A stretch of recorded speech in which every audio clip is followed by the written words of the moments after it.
नमस्कार, एकेटी न्यूज में आपका स्वागत है। मैं हूं रितिका श्रीवास्तव। रुक करते इस वक्त की बड़ी खबर की ओर। मथुरा के वृंदावन में श्री बांके बिहारी मंदिर कॉरिडोर को लेकर एक अहम बैठक आयोजित हुई। आगरा मंडल आयुक्त शैलेंद्र कुमार सिंह की अध्यक्षता में हुई इस बैठक में कॉरिडोर से प्रभावित लोगों की चिंताओं और सुझावों पर विस्तार से चर्चा की गई। आयुक्त ने आश्वासन दिया कि सभी विस्थापितों को उचित मुआवजा दिया जाएगा और किसी के साथ अन्याय नहीं होने दिया जाएगा। वहीं जिला अधिकारी और एमबीडीए अधिकारियों ने भी परियोजनाओं की जानकारी दी और सुप्रीम कोर्ट के दिशा निर्देशों के तहत कार्यवाही का भरोसा दिलाया।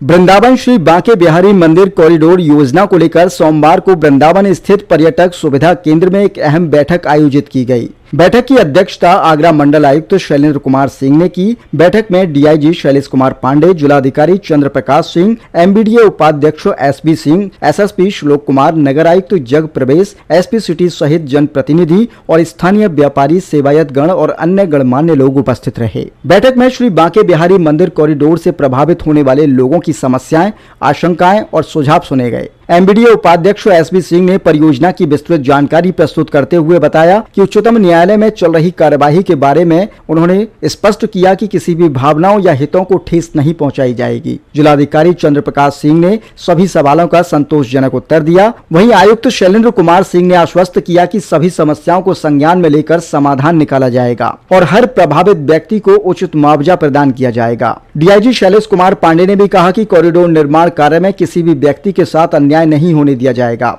मीडिया से बातचीत करते हुए आयुक्त ने बताया कि सुप्रीम कोर्ट से जो दिशा निर्देश प्राप्त हुए हैं उसी के अनुरूप कार्यवाही की जा रही है। स्थानीय लोगों से शांतिपूर्ण संवाद स्थापित हुआ है। यह परियोजना वृंदावन के समग्र विकास की दिशा में एक महत्वपूर्ण कदम है। उन्होंने बताया कि वृंदावन में 24 परियोजनाओं पर 2.5 हजार करोड़ रुपए खर्च किए जा रहे हैं, जिसमें बांके बिहारी कॉरिडोर भी शामिल है। कॉरिडोर के निर्माण से श्रद्धालुओं और पर्यटकों को बेहतर सुविधाएं मिलेंगी, जिससे पर्यटन में बढ़ोतरी होगी और स्थानीय व्यापार को भी गति मिलेगी। आयुक्त ने कहा कि साथ ही आपातकालीन व्यवस्थाएं भी सुदृढ़ की जाएंगी, जिससे क्षेत्र के लोगों को दीर्घकालीन लाभ मिल सकेगा। देखिए, जैसा आप सभी जानते हैं कि माननीय सुप्रीम कोर्ट से कॉरिडोर के बारे में ग्रीन सिग्नल मिला हुआ है और उसके तहत अब यहाँ पर कॉरिडोर बनाए जाने का उपक्रम चल रहा है। उसमें जितने स्टेक होल्डर्स हैं उनसे लगातार पिछले एक हफ्ते से हम लोग लगातार उनसे बातचीत कर रहे हैं ताकि जो उनकी बातें हैं सामने तक आ जाए। मैं इस बात के लिए आज जो भी प्रतिभागी थे सभी बहुत बधाई दूंगा कि बहुत ही सकारात्मक माहौल में बातचीत हुई। आप सभी लोग जानते हैं कि ठाकुर बांके बिहारी जी के मंदिर में दर्शन करने में जो आज क्राउड आ रही है उसको देखते हुए हमारी व्यवस्थाएं कम है, तो उसके लिए कॉरिडोर का कॉन्सेप्ट आया है। वहाँ की व्यवस्था बेहतर हो, प्रबंधन बेहतर हो, उसको लेकर के आज चर्चा हुई है।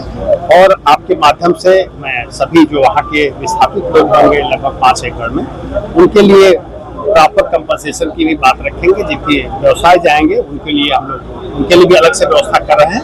तो ये सारी चीजें सामने आई हैं। और आपको बता दूं कि वृंदावन में लगभग 24 प्रोजेक्ट पर 2,500 करोड़ रुपए खर्च करने का सरकार ने प्लान बनाया है, जिसमें एक कॉरिडोर भी सम्मिलित है। तो एक चौमुखी विकास होगा और निश्चित रूप से उससे जो आज की डेट में तमाम लोग हैं उनके बच्चे हॉस्पिटल उनके यहाँ इमरजेंसी में हॉस्पिटल जाना मुश्किल होता है, बच्चों को स्कूल जाने में दिक्कत होती है, व्यवसाय चलाने में दिक्कत होती है।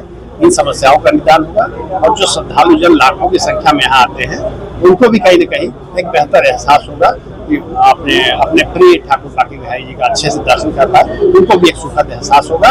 और जैसा आप देखते हैं कि अगर हम लोग देखें काशी विश्वनाथ कॉरिडोर या अयोध्या में जो श्री राम जी का मंदिर बना है, वहाँ पर श्रद्धालुओं की संख्या में बहुत ज्यादा इजाफा हुआ, 4 से 5 गुना श्रद्धालु बढ़े हैं। तो निश्चित रूप से व्यवस्थाएं बेहतर होंगी तो श्रद्धालुओं की संख्या भी बढ़ेगी, जिससे लोगों की पर कैपिटा इनकम बढ़ेगी, क्योंकि यहाँ की सबसे बड़ी इनकम का साधन हमारे पर्यटक होते हैं, हमारे श्रद्धालु जन होते हैं। तो निश्चित रूप से ज्यादा श्रद्धालु आएंगे तो लोगों की इनकम सर कॉरिडोर से ज्यादा रहना ऑर्डिनेंस का ग्रोथ है।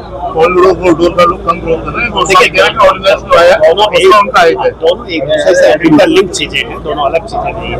क्योंकि इतना बड़ा स्ट्रक्चर खड़ा करेंगे तो उसके प्रबंधन के लिए कोई व्यवस्था हमें करनी पड़ेगी। एक अगर हम घर भी बनाते हैं तो उसका अगर हम नियमित देखभाल न करें तो बनाना अनर्थ हो जाता है। तो अगर इतना बड़ा प्रोजेक्ट सरकार पैसा लगा रही है तो उसके प्रबंधन के लिए व्यवस्था की गई है। और आपको ये आश्वस्त करते हैं आपके माध्यम से कि जो वर्तमान पूजा पद्धति है, जो विभिन्न पर्व त्योहारों पर व्यवस्थाएं होती हैं, गोसाई ये सेवायत परिवार द्वारा, उसमें किसी भी तरह का कोई हस्तक्षेप नहीं रहेगा और व्यवस्थाएं यथावत चलती रहेंगी और किसी को कोई असुविधा नहीं आएगी। ऐसी ही तमाम बड़ी खबरों को देखने के लिए बने रहिए मेरे साथ और देखते रहिए AKT न्यूज।